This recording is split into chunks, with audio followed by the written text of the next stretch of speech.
Hello guys, so আজকে আমরা চলে গেছিলাম বাঙালি বই প্রেমীদের শ্রেষ্ঠ জায়গায়। আর হ্যাঁ, অবভিয়াসলি রাকেশকে সাথে নিয়ে। তো মেট্রো স্টেশন থেকে বেরিয়ে প্রায় মিনিট 5 মতো হেঁটে আমরা বড় রাস্তায় পড়ে একটু এগিয়ে গিয়ে আমরা দেখতে পেলাম ক্যালকাটার ঐতিহ্যবাহী কলেজ। তাই বলে তো ঐতিহ্যবাহী কলেজই তো বলে। সো ও একদম ভুলে গেছিলো যেটাকে কি বলে।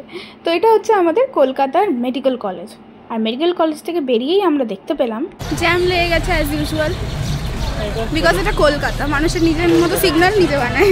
হ্যাঁ, এখানে সিগন্যাল সবাই নিজেরা বানিয়ে নেয়। একদমই তাই, এখানে মানুষ নিজের সিগন্যাল নিজেই বানায়। কিন্তু কিছুটা এগিয়ে গিয়ে দেখতে পেলাম আসল কারণটা।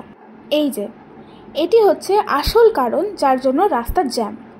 পাহালগাম কাণ্ডে কাশ্মীরে হিন্দু হত্যার বিরুদ্ধে ভারতীয় হিন্দু সোসাইটি একটি মিছিল ডেকেছিল। তারপর সব ভিড় ঠেলে ঠুলে আমরা এসে পৌঁছলাম ক্যালকাটা ইউনিভার্সিটির মেন গেটে। হ্যাঁ, এটি হলো আমাদের কলকাতা বিশ্ববিদ্যালয়ের মেন গেট।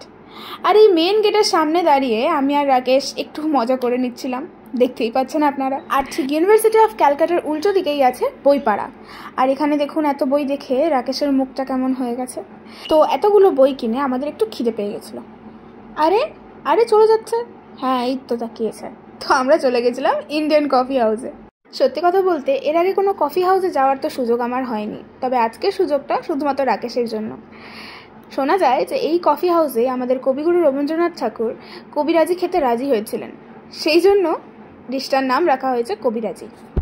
তারপর আর কি, যেমন কথা তেমন কাজ। আমরা আমাদের অর্ডারগুলো দেওয়ার সাথে সাথেই কিছুক্ষণের মধ্যেই আমাদের অর্ডার চলে এলো। আর হ্যাঁ, কবিরাজিটা কিন্তু খুব ভালো ছিল। তারপর আমরা একটু খাওয়া দাওয়া করেই বাড়ির দিকে যাওয়ার জন্য অগ্রসর হলাম। এই যে দেখুন, বেরিয়ে যাচ্ছি আমরা ইন্ডিয়ান কফি হাউস থেকে। খাবারগুলো কিন্তু সত্যি খুব ভালো ছিল। আপনারা জানাবেন আমাদের ভিডিওটা আপনাদের কেমন লেগেছে। ততদিন বাই বাই।